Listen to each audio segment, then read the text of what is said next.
할렐루야. 이렇게 새롭게 시작하는 한 주 첫날을 예배의 전으로 모인 여러분들을 환영하고 축복합니다. 우리 옆에 있는 분들하고 인사합니다. 함께 예배드려서 행복합니다.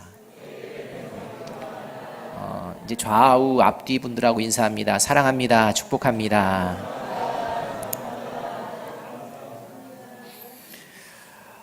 최근에 벌어지고 있는 이 성추행이나 이 성폭력과 같은 성범죄에 대한 과거의 피해 사실들을 고백하는 이 미투 운동이 이 종교계, 문화계, 예술계, 교육계, 법조계 등등 모든 곳에서 실제 지금 벌어지고 있습니다. 이것이 과거에 그냥 그렇게 많이 벌어지고 있었다는 것이 이제 차고 넘쳐서 이제 막 드러나는 이러한 상황이 되어버렸습니다. 그런데 이 상황을 자세히 이렇게 시간이 흐르면서 보니까요, 처음에는 이렇게 만연해진 이 사회의 이런 잘못된 모습들에 대해서 비난하고 비판하고 잘못되었다는 소리로 하나가 되어지는 듯 하다가 어느 순간 좀 지나니까 이거 좀 지나치지 않느냐라는 또한 이러한 불평 섞인 이야기들도 등장하는 것을 우리가 보고 있습니다. 근래에는 심지어 이런 상황 가운데에서 이제 잘못하면 성범죄의 가해자가 되지 않기 위해서 이제는 아예 처음부터 여성들과 가까이 하지 않는 것이 좋겠다. 이렇게 해서 이제 회사에서도 이 업무를 이야기하고 대화를 메시지나 이제 핸드폰 문자, 메모 이런 걸로 하기도 하고, 또 함께 하던 회식 없애고 따로 남자만 이렇게 가고 하는, 그래서 식사도 하지 않는 이런 기이한 현상까지도 지금 벌어지고 있는 상황이 되어지고 있습니다. 뭔가가 제대로 가야 되는데 뭔가가 어그러지고 비뚤어지고 뭔가 더 문제가 되어지는 부분들이 보여지고 있다는 것입니다. 이런 음란에 대한 이러한 상황 가운데에 가치관들이 서로 막 이제 혼란해지는 이 시대를 향해서 하나님께서는 성경에서 분명하게 세 가지를 말씀을 해 주십니다. 저와 여러분이 이 시대에요, 이것을 선포해야 하는 것입니다. 이 현상에 대해서 이렇게 선포해야 하는 것입니다. 그리스도인은 이런 선포를 가지고 살아가는 존재입니다. 첫째 뭐냐? 간음은 범죄다. 믿습니까? 간음은 범죄다입니다. 어찌하고 저찌하고 이유 없습니다. 간음 범죄다. 왜냐하면 하나님께서는 10계명의 말씀 중에 7계명으로 간음하지 말라 이렇게 분명히 못을 박아두셨기 때문입니다. 그리고 오늘 본문도 그런 말씀으로 시작을 하고 있는 것을 우리가 볼 수 있습니다. 이것은 다른 이유 없습니다. 두 번째, 간음하는 자는 반드시 지옥에 던져지는 하나님의 심판을 받는다입니다.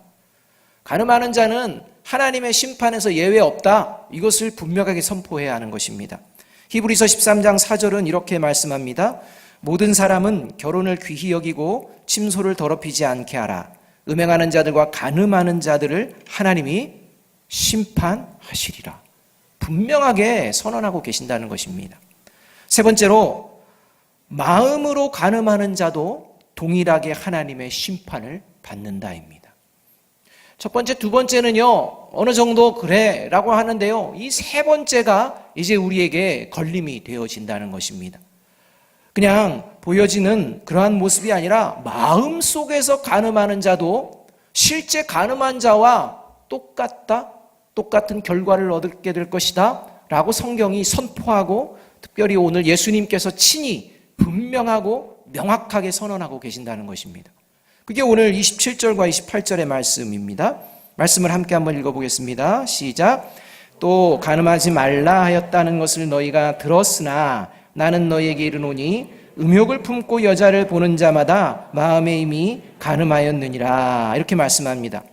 이것은요, 단순히 이성을 보고, 다시 말하면 이제 여성을 보고 남성을 보고 단순히 이 이성을 보고서 이게 호감을 느끼는 이러한 이야기가 아닙니다. 호감을 느끼는 게 죄다 이 얘기가 아닙니다. 분명하게 오늘 말씀하고 있습니다. 음욕을 품고 여자를 보는 자입니다. 이것은 여자만 해당되는 게 아닙니다. 남자도 마찬가지입니다. 음욕을 품고 남자를 보는 자, 이렇게 되는 것입니다. 그러니까 처음에 의도, 이것이요 그냥 자연스러운 게 아니라 이것이 이제 의도가 깔렸다는 것입니다. 그 마음속에 이미 이 간음을 행하려고 하는 그러한 잘못된 마음을 가지고 보는 자를 지칭하고 있는 것입니다. 이러한 것을 가지고 설명할 때 이렇게 설명하시는 분이 있습니다. 길을 가다가 아름다운 여성을 보았다. 그리고 멋진 남자를 보았다. 이랬을 때 그걸 보면서 야, 아름답다. 야, 멋지다. 야, 이렇게 하면서 감탄을 합니다. 여기까지는 자연스러움입니다. 그런데 그 사람이 지나갔습니다. 그런데 뒤를 이렇게 돌아본다. 이거는 음욕을 품었다는 겁니다. 그 왜 보랍니까? 지나갔는데. 이거는 다른 마음으로 또 바라보기 시작했다. 이게 음욕을 품은 거다. 라고 이렇게까지 이야기를 하시는 분을 보았습니다. 여러분, 저와 여러분, 이렇게 음욕을 품고 누군가를 바라보서는 안 된다는 것입니다. 그것은 간음함이다. 이미 간음했다. 이렇게 선언하고 계십니다. 특별히 이 말씀은요, 음란한 마음을 가지고서 이성을 바라보는 것, 그것에 대한 말씀인 동시에 또 우리가 생각해야 되는 건 뭐냐? 이성으로 하여금 음란한 생각이 들도록 행동하는 그것도 죄라는 사실입니다.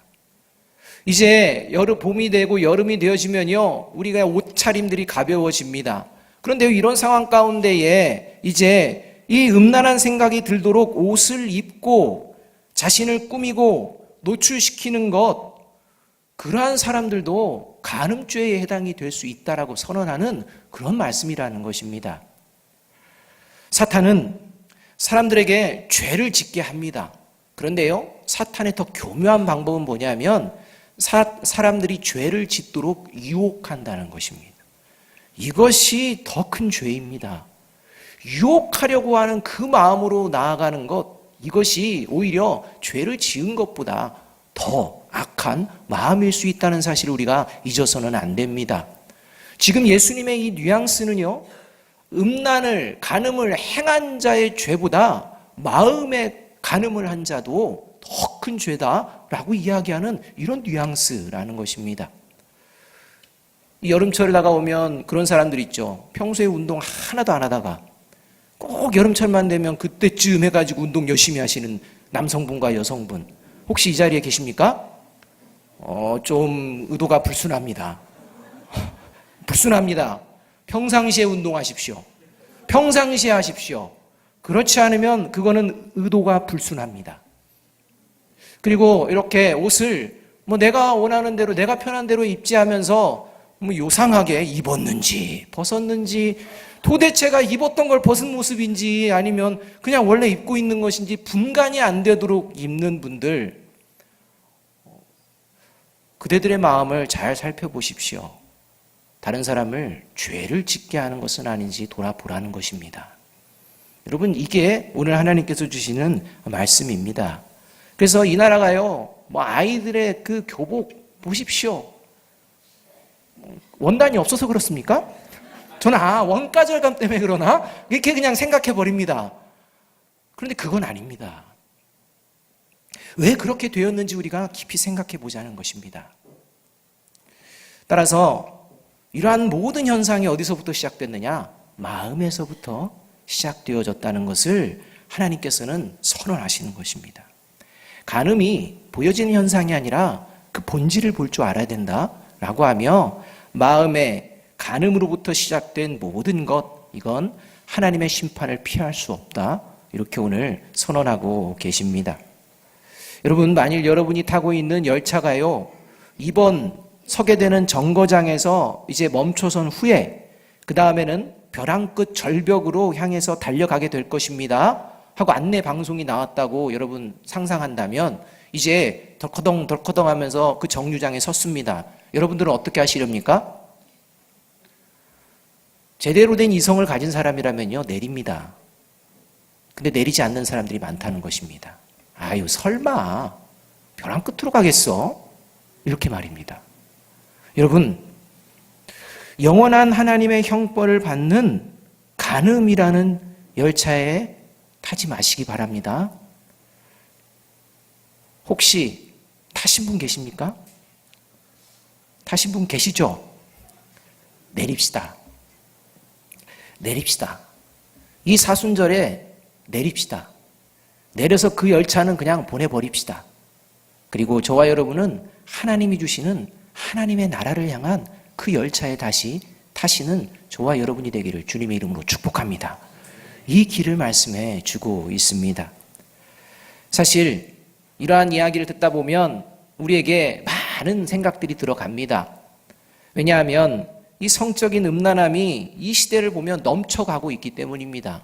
내가 마음으로 생각하고 다짐하고 해도요, 그렇게 못하는 이러한 것들이 넘쳐나는 시대라는 것입니다. 음란한 마음을 품지 않는 것이 결코 쉽지 않다는 것입니다.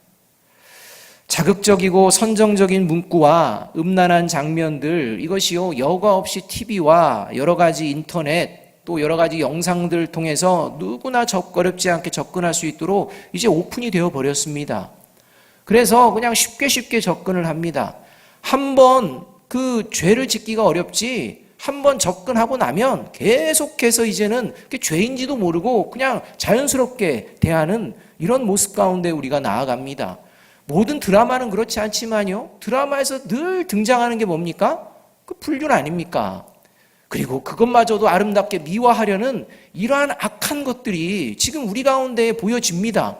그러면서 우리의 마음을 뺏어가는, 그러면서 하고 싶지 않아도 그런 마음을 품게 하는 이런 음란한 시대 가운데에 우리가 있기에 참으로 어렵고 힘겨운 것은 사실이라는 것입니다.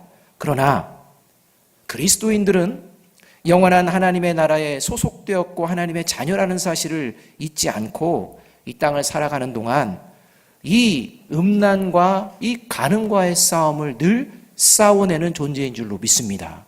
이걸 예수님께서 말씀합니다. 대충 살지 말라는 것입니다. 확실하게 살라는 것입니다. 그것을 오늘 말씀합니다. 자, 그렇다면 마음의 간음과 싸움을 싸운다, 이건 뭘 말하는지 오늘 말씀을 통해서 우리가 다시 한번 나 자신을 돌아보았으면 좋겠습니다. 마음의 간음과 싸운다는 것은요, 첫째로 나를 잘 살피는 것을 말합니다. 내 자신의 모습을 잘 살피는 것을 말합니다. 내 자신의 형편이 지금 어디까지 가고 있는지를 잘 살피는 것입니다. 그것이 29절과 30절의 말씀입니다. 29절 30절 말씀을 함께 한번 읽어보겠습니다. 시작. 만일 내 오른 눈이 너로 실족하게 하거든 빼어 내버리라. 내 백체 중 하나가 없어지고 온몸이 지옥에 던져지지 않는 것이 유익하며, 또한 만일 내 오른손이 너로 실족하게 하거든 찍어 내버리라. 내 백체 중 하나가 없어지고 온몸이 지옥에 던져지지 않은 것이 유익하니라. 이렇게 말합니다. 29절과 30절의 상반절은 이렇게 말합니다. 만일 너의 오른 눈이 너로 실족하게 하거든입니다. 또 만일 내 오른손이 너로 실족하게 하거든, 이렇게 말합니다. 여러분, 다른 사람의 오른손, 다른 사람의 오른 눈이 아닙니다. 저와 여러분에게 달려있는 것을 이야기합니다. 다른 사람들이 간음을 하는지 안 하는지, 어떤 마음으로 있는지 없는지가 아닙니다. 내 마음 말입니다. 내 눈 말입니다. 내 손 말입니다. 내 자신이 지금 상황에서 어떠한 태도를 취하고 있는지 살피라 말씀하고 있다는 것입니다. 현재 벌어지는 미투 운동을 보시면 내로라 하는 자들이요, 정말 성공했다고 하는 사람들이 그냥 한순간에 몰락하는 장면을 우리가 보고 있는 것 아닙니까? 무슨 일입니까?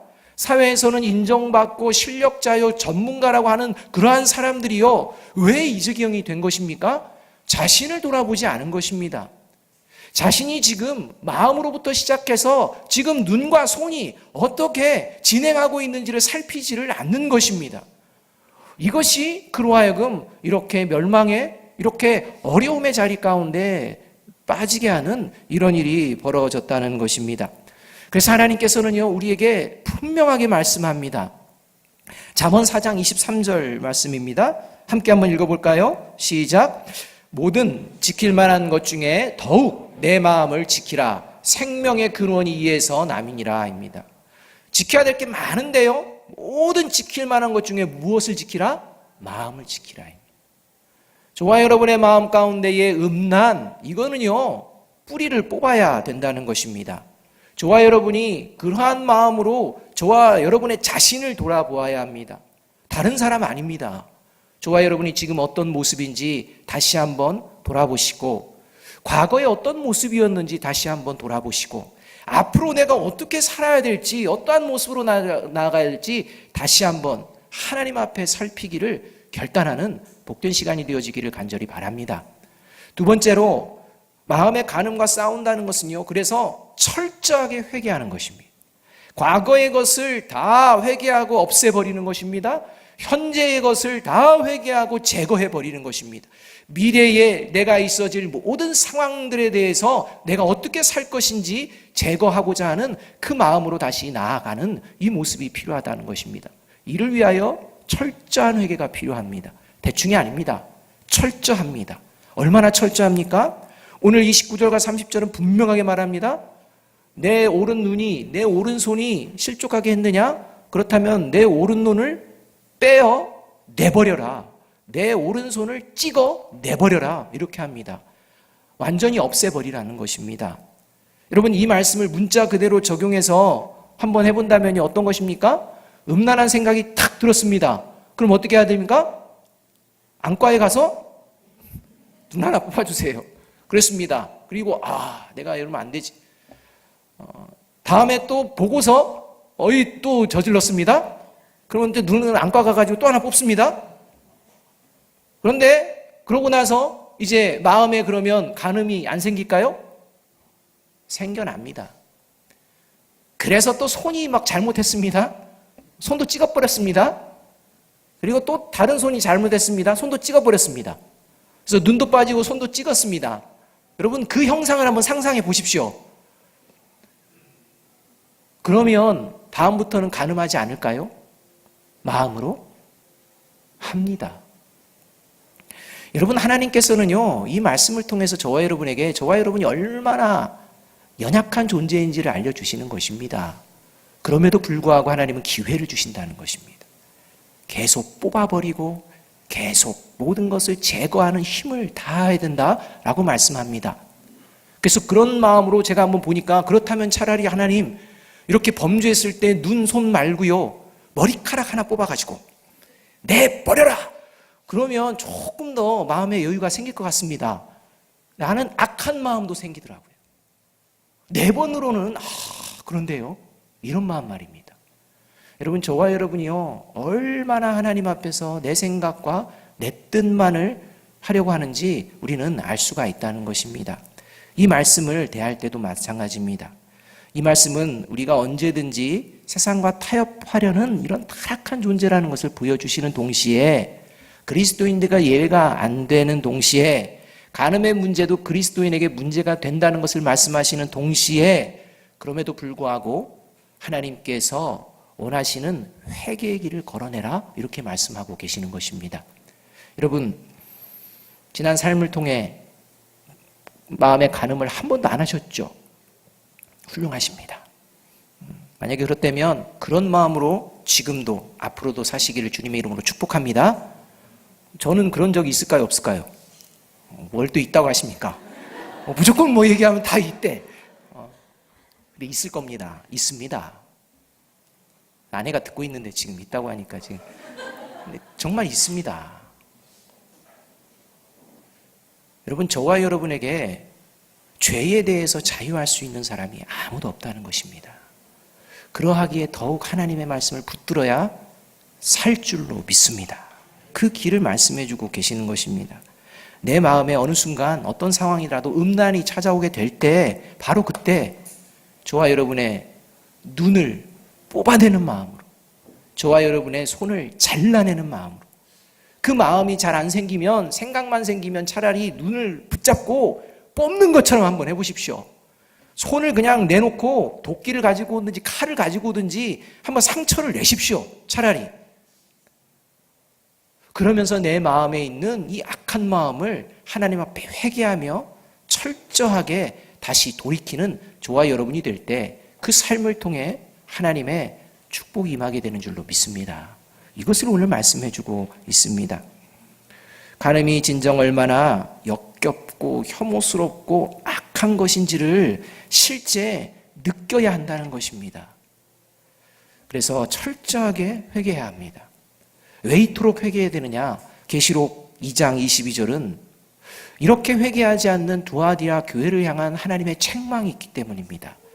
그 이방에서, 이방 나라, 이방 땅에서 하나님의 교회로 세워졌는데 그 이방의 간음과 음란에 사로잡혔는데도 불구하고 그런 삶을 보면서도 뭐 그럴 수 있지, 이 정도는 우리가 뭐 용납할 수 있지 않아? 라고 하며 이러한 것들을 가볍게 여기는 이 두아디라 교회를 향해서 엄중하게 선언하고 계시기 때문입니다. 계시록 2장 22절은 이렇게 말씀합니다. 볼지어다 내가 그를 침상에 던질 터이요 또 그와 더불어 간음하는 자들도 만일 그의 행위를 회개하지 아니하면 큰 환난 가운데서 던지고, 이렇게 말씀합니다. 하나님이 반드시 치워버리겠다는 것입니다. 지옥불에 던져버리겠다는 것입니다. 이만큼 간음은요 하나님이 싫어하시는 것입니다. 이것을 마음에 깊이 새겨야 합니다. 한 토크쇼에서요 이러한 토크를 하였습니다. 업무상 접대를 할 수밖에 없는 이러한 상황 가운데 있는 남편과 그런 남편을 이해했던 아내의 고통, 이런 것들을 서로 이제 접하고 들으면서 12명의 출연자가 나왔는데요. 이제 이 12명의 출연자에 대해서 물어본 것입니다. 이렇게 뭐 어쩔 수 없이 하게 되는 이런 부분들에 대해서 어떻게 생각하느냐라고 했을 때 거기에요 뭐 남녀 구분 없이 같이 했는데 5명은요 관행이기 때문에 그것은 해야 되지 않나요? 관행이기 때문에 어쩔 수 없지 않나요? 라고 5명이 대답합니다. 그런데 7명만이 그건 안 됩니다. 이렇게 대답합니다. 여러분은 어느 편입니까? 여러분, 방송에서 지금 많은 사람들이 보고 있는데요. 실제적인 문제를 가지고 얘기하는데 이 땅을 살아가는 지성인이라는 사람 중에 12명 중에 5명이 관행이니까 그거는 받아들여야 합니다. 라는 이야기를 했다는 것입니다. 이게 저와 여러분이 살아가는 이 시대입니다. 그렇게 생각하며 살아가는 어른들의 모습이라는 것입니다. 대학생을 대상으로 결혼에 대한 설문조사를 했는데 대학생 10명 중에 7명은 뭐 결혼하지 않아도 된다 이렇게 얘기합니다. 그런데 그 학생들을 대상으로 해서 또 물었습니다. 혼인신고를 하지 않은 채로 동거 상태로 지내는 사실혼에 대해서 질문을 했습니다. 그랬더니 정상적인 절차와 법적인 절차를 따라서 가정을 꾸리는 이러한 것 말고 그냥 동거하는 이거에 대해서 물어봤는데 그거 괜찮다라고 하는 남학생들이 18.2%입니다. 여학생들이 26.8%입니다. 여러분, 누가 이 시대에 더 간음적인 이런 타락의 자리로 나아가고 있다는 것입니까? 여학생들이 더 나간다는 겁니다. 이게 우리 다음 세대를 책임질 대학생들의 이야기입니다. 괜찮다는 것입니다. 그 정도는 다 인정해 준다는 것입니다. 왜 이런 현상이 일어난 것입니까? 뭐 젊은 대학생들이 이성에 대한 관심이 사라져서입니까? 아니면 뭐 동성애나 이런 부분들도 이제는 뭐 자연스러워서 그런 겁니까? 그렇지 않습니다. 아무런 거리낌 없이 부끄러움 없이 그냥 간음이며 이런 행위들 해도 뭐 괜찮다는 것입니다. 그렇게 살아도 문제가 되는 이런 시대가 아니다. 이렇게 생각하며 이야기를 하고 있고 오히려 그런 순결이나 이러한 부분들은 안 된다는 것들 고리타분한 그러한 생각의 시대이다 라고 하는 추악한 생각에 푹 빠져 있다는 것입니다. 여러분, 의라는 것, 뭐가 옳고 그른지 냉철하게 생각할 수 있는 이 청년의 때 말입니다. 오히려 더 타락에 젖어가는 이런 생각에 젖어 있는 이 현재의 모습, 이것이 누구에게서 배웠고 들었겠습니까? 어른들 아니겠습니까? 어른들이 그렇게 하지 않은 것입니까? 어른들이 가정에서 그런 모습들을 보여내고 있는 건 아닙니까? 인지 부조화라는 이론이 있습니다. 이것은요, 내가 생각하는 것과 행동하는 것이 불일치할 때의 상황을 이야기합니다. 그러니까 나는 이게 옳다 생각하는데 실제 이제 행동은 다릅니다. 그래서 이것이 처음에 불편합니다. 그러니까 인지 부조화가 생기기 때문에 이제 불편함을 겪습니다. 왜 내가 이렇게 생각하는데 이렇게 행동하지 못하지? 이게 뭐지? 라고 하면 이 불편함이 계속됩니다. 그런데 이 불편함이 계속되면요, 특이하게 어떤 현상이 대부분 생기느냐? 자기 합리화를 한다는 겁니다. 그래서 이 불편함이 옳은 길로서 내가 감으로 말미암아 이 불편함을 해소하는 것보다 좀 더 쉬운 자기 합리화의 방법을 찾아간다는 것입니다. 그래서 세상이 이러니까, 누구도 그랬으니까, 누구도 이렇게 생각하니까 이런 자리에서는 이렇게 하는 거 아니야? 자연스럽다는 것입니다. 이러한 모습들이 넘쳐나고 있는 거 아닙니까? 여러분, 다윗이 그도 이런 어려운, 이런 자기 합리화에 빠졌다가 자기가 그것을 깨닫고 나서 하는 행동이 저와 여러분의 행동이 되어야 한다는 것입니다. 다윗은 자기가 이렇게 간음의 죄악 가운데 있을 때, 이것을 깨달았을 때 하나님께 버림받을까 봐 상하고 통회하는 마음으로 회개하는 이 장면이요, 구구절절히 시편 가운데 등장합니다. 특별히 51편은 더욱 그러합니다. 여러분, 우리가 이 땅에 있는 이러한 상황들, 이런 현상들 바라보며 이러한 마음을 담고 이러한 마음으로 가르치고 있습니까? 성문제에 있어서 나도 좀 시대를 좀 쫓아가는 이런 모습이어야 되지 않을까라는 이런 잘못된 생각에 빠져 있는 것은 아닌지 돌아보아야 합니다. 만약 그런 생각을 가지고 있다면 그건요, 이미 암암리의 자녀들에게 그런 생각을 동조하고 가르치고 있는 그런 모습입니다. 나도 간음에 빠질 뿐만 아니라 자녀들도 그런 간음의 삶으로 더 나아가서는 하나님이 기뻐하시지 아니하는 그 심판의 자리로 나아가고 있다는 사실 우리가 명심해야 합니다. 그래서 그런 마음과 그런 생각, 그러한 소리들이 들릴 때마다 그러한 것들에 타협하려고 하는, 그러한 것들을 받아들이려 하는 생각과 마음을 내버려야 합니다. 잘라서 내버려야 합니다. 그러하기 위해서는 우리가 철저하게 가슴을 치며 기도를 해야 한다는 것입니다. 이 땅에 이 현상을 놓고 저와 여러분 정말 처절하게 우리 기도해 본 적 있습니까? 내 문제 아니니까 기도하지 않아도 되는 건가요? 그렇지 않습니다. 여러분, 이 문제의 이 사순절 정말 이 나라와 민족을 위해서, 또 저와 여러분을 위해서 철저하게 회개하는 느헤미야와 같은, 다니엘과 같은 그런 중보자가 되어지기를 주님의 이름으로 축복합니다. 왜냐하면 마음의 간음과 싸운다는 것 중에 가장 중요한 것은 바로 세 번째로 하나님께서 사랑으로 맺어주신 가정 공동체를 지켜내는 길이기 때문입니다. 여러분, 가정 공동체를 지켜내는 유일한 방법, 이것은 하나님의 사랑으로 세워지는 가정입니다. 하나님의 사랑으로 세워진 가정이 간음이라는 그러한 틈에 노출되어서는 되겠습니까? 안 된다는 것입니다. 하나님은 그것을 기뻐하지 않습니다. 그래서 31절에서 32절은 분명하게 말씀을 하는 것입니다. 32절의 말씀을 함께 한번 읽어봅니다. 시작. 또 일렀으되 누구든지 아내를 버리려거든 이혼 증서를 줄 것이라 하였으나 나는 너희에게 이르노니 누구든지 음행한 이유 없이 아내를 버리면 이는 그로 간음하게 함이요 또 누구든지 버림받은 여자에게 장가드는 자도 간음함이니라. 이렇게 말씀합니다. 여러분, 이것은 신명기 24장에 나오는 말씀을 가지고 이제 얘기하는 건데요. 당시에 이제 이혼 증서를 써줘도 된다라고 하나님이 이제 말씀을 하시는 것입니다.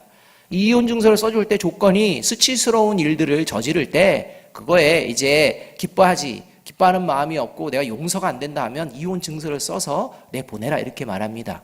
이것은 가정을 깨트려라가 아니라요, 당시의 여성은요 남성의 보호 아래 살아갈 수밖에 없는 존재였습니다. 그래서 가정을 이루지 않으면 생계를 유지할 수가 없습니다. 그렇기 때문에 이제 어떠한 이유든지 그냥 정확한 이유도 없이 그냥 너는 끝이야 라고 하며 이 남성들의 횡포에 그냥 살아가지 못하도록 차라리 이혼을 했다는 것을 써서 다른 남자, 다른 가정에 결혼해서 생계를 유지하며 살아갈 수 있도록 길을 열어주는, 약자를 보호하는 마음으로 이렇게 하나님께서 말씀을 해 주신 것입니다. 그런데요, 이 남성 중심의 이 문화에서 유대인들이요, 이제는 어떤 생각을 하느냐, 도대체 수치스러운 일이 뭐냐, 이렇게 생각한 것입니다. 도대체 우리 아내와 헤어질 수 있는 수치스러운 일이 뭐냐, 이것을 생각하는 것입니다. 지금까지는 그냥 내 마음대로 행동했는데 이제는 분명하게 하라고 말씀하시니 뭔가 분명히 해야 되는데 이게 뭐냐 하면서 자기들이 나름대로 규율을 정하는 것입니다. 그래서 자기들의 입맛에 맞는 한 여성을 생각하는 것이 아니라 자신들의 입맛에 맞는 규율들을 막 만들어서 이혼 증서를 남발하는 것입니다. 이 모습을 보면서 예수님께서 마음의 간음을 이야기하는 것입니다. 너희들 그거 쓸 때 마음에 간음했냐 안 했냐? 분명히 해라. 너 이혼 증서 쓸 때 만약에 너 마음에 간음을 하면서 이혼 증서 썼다면 너는 하나님으로부터 이혼당할 것이다. 이런 마음이라는 것입니다. 너도 끊어진다. 이런 마음입니다. 오늘 이 자리에서요, 예수님께서 음행한 연고 외에는 이렇게 얘기할 때요, 그러면 그 여인이, 그 남자가 음행하면 이제 헤어져도 됩니까? 이혼해도 됩니까? 그 얘기가 아닙니다. 네가 지금 깨뜨리고 싶어 하는 가정, 그 가정을 먼저 생각하되 너 자신은 간음한 적이 없느냐? 라고 깊이 생각해 보라는 것입니다. 그러면 여기에 자유할 수 있는 사람이 없습니다.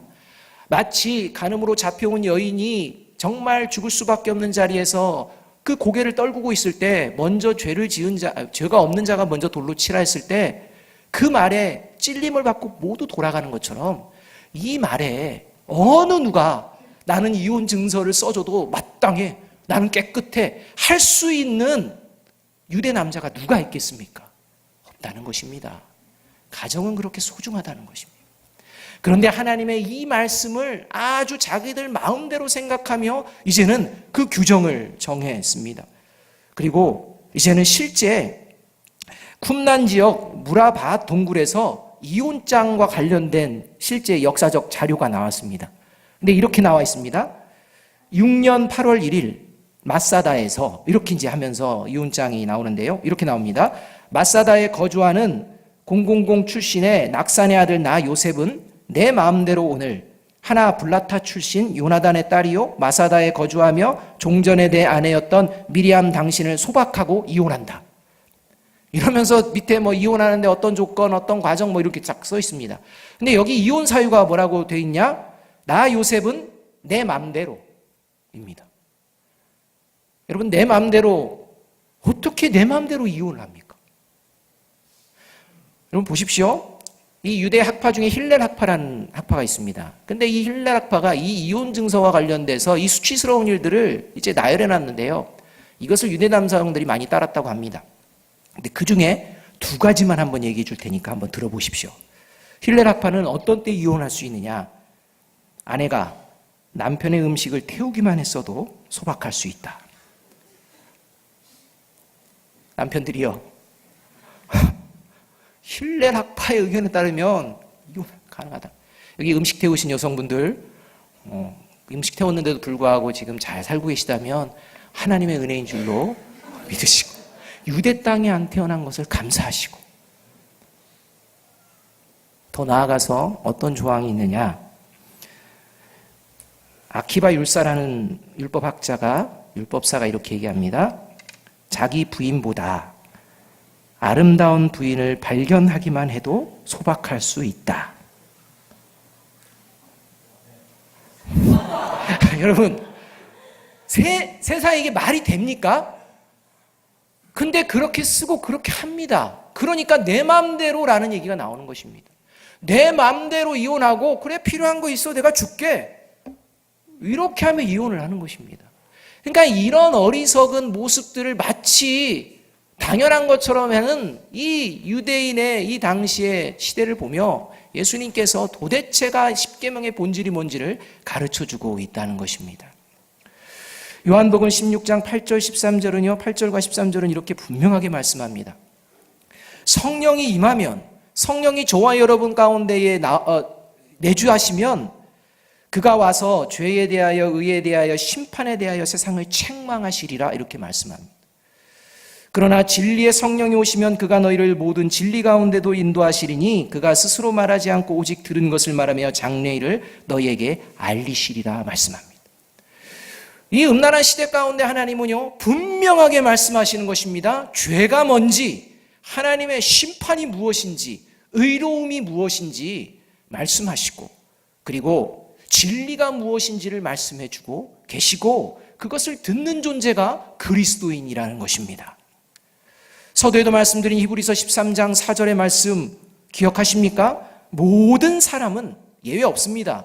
모든 사람은 결혼을 귀히 여기고 침소를 더럽게 하지 말라. 그렇습니다. 사랑하는 여러분, 우리나라 가운데에 이 음란의 문제가 또 세계적으로 이 음란의 문제가 끊이지 않고 보여지고 드러나는 그 이유는요, 가정 공동체의 파괴이기 때문입니다. 가정이 음란 마귀 가운데에 완전히 노출되어져 있기 때문입니다. 오늘 성령이 내주하고 있는 저와 여러분을 향해, 그리고 오늘 이 음란한 시대를 살아가는 모든 그리스도인들을 향해 예수님께서 죄와 의와 심판에 대해 분명하고 명확하게 말씀하십니다. 내 마음 속에서부터 일어나는 간음과 싸우라. 그 어떤 타협도 하지 말라. 타협하려는 눈이 있느냐? 빼어 내버리라. 타협하려는 손이 있느냐? 찍어 내버리라. 철저하게 회개하라. 그리고 하나님께서 주신 가정을 소중히 여기라. 여러분, 내 남편과 아내, 그가 누구의 피로 세워진 존재입니까? 예수 그리스도의 피입니다. 하나님의 사랑입니다.